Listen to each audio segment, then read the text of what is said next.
Ang birheng ginamitan ng dugo ng aso bilang pangkulay. Asong pinatay, muling nabuhay. Ave Maria. Ang imahe pong ito sa ating background ay yung sinasabing orihinal at koronadang imahe ng Nuestra Señora de Peña Francia ng Naga, na kinikilalang reyna ng aming rehiyon. Kilala rin siya sa tawag na ina. Ang imaheng ito ng mahal na Birheng Maria ay binase doon sa imaheng nasa aklat na laging daladala ni Father Covarrubias.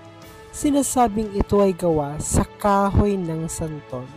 Marami nga ang maiuugnay na himala sa imaheng ito ng mahal na Birheng Maria.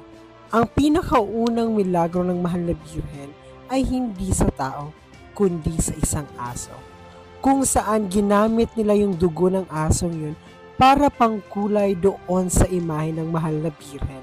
Sinasabi nga na tinalian yung mga paa ng aso at itinapon ito sa ilog nang wala ng ulo.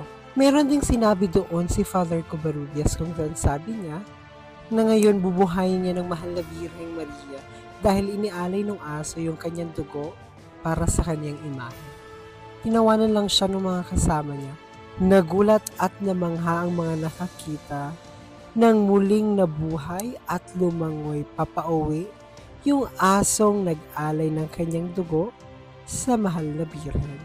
Meron din pagkakataon kung saan merong dalawang batang nalunod sa ilog at muling nabuhay matapos ito dalhin sa dambana ng mahal na Birheng Maria.